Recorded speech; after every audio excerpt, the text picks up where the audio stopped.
Hi guys, welcome to my video about analysis.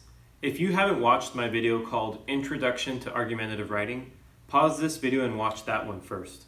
The stuff in this video won't make as much sense if you haven't seen the introduction video. Also, I need to mute my laptop. Alright, so in the last video, I introduced you guys to claim, evidence, and analysis. These three parts of argumentative writing are extremely important, and I'm going to start calling them The trilogy.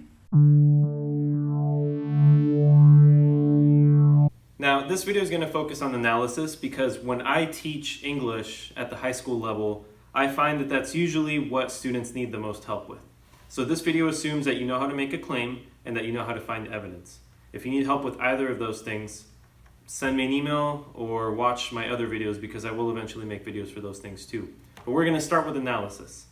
Now, I've pulled up a quick document just to refresh our memories. So let's go ahead and take a look at that.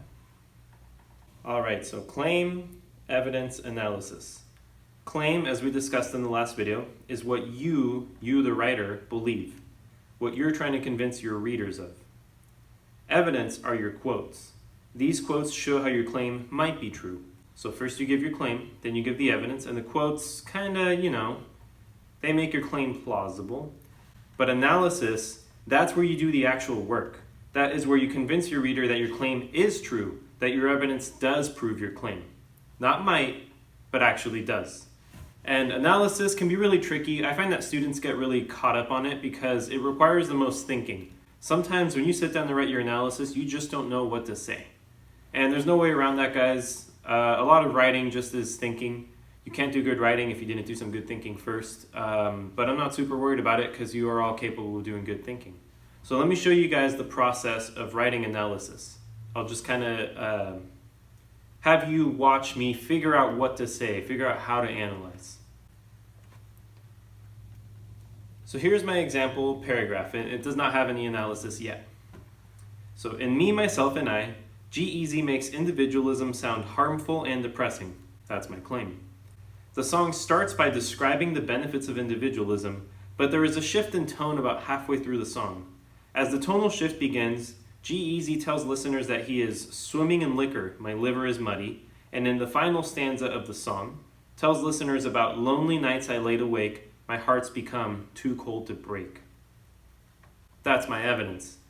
Now, if I want to add some analysis, the first thing that we need to know is that there needs to be about twice as much analysis as there is evidence. And so 1, 2, 3, 4. We've got about 4.5 lines of evidence. That means we've got to write about 8 lines worth of analysis, and I know that we can do it. So we're going to scroll down a little bit here, and I hope I don't cover up my face.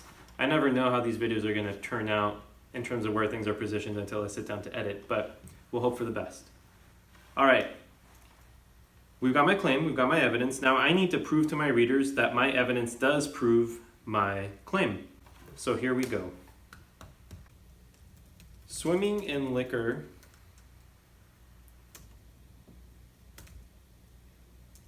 implies that G-Eazy has an alcohol problem.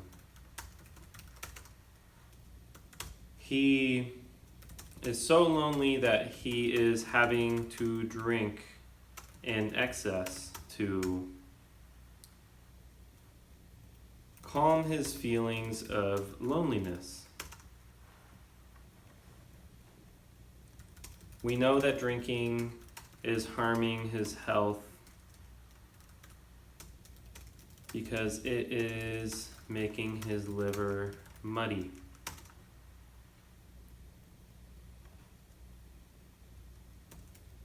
Because G-Eazy insists on being individualistic,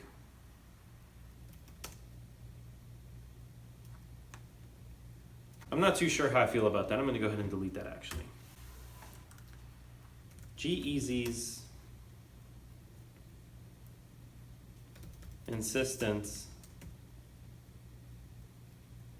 on being individualistic is directly harming his physical health.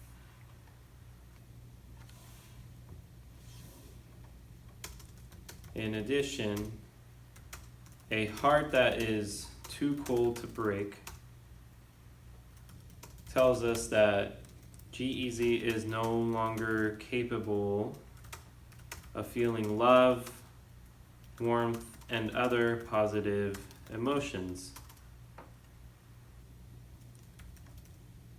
Despite G-Eazy's material wealth, it does not sound as though he is living a very happy life, and thus this song makes individualism sound like a depressing way to live life. There we go. Now, to help you guys sort of better understand visually, I'm going to go ahead and color code this green.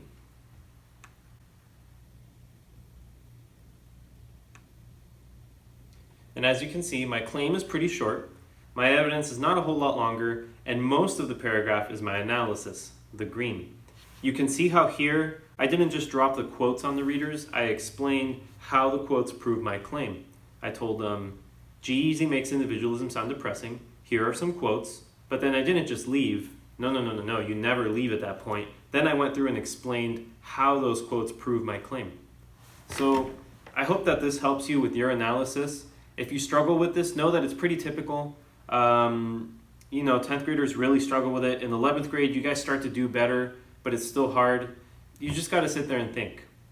I will say that if you turn in writing assignments in my class and there's not a whole lot of analysis, you're going to score low. Analysis is the most important part of your argumentative writing. Analysis is the reason for everything else. Really, your claim, your quotes, all of it is just in service of analysis, so please don't underestimate the importance of analysis. Have I said analysis enough times in this video? Anyway, thanks for watching, guys.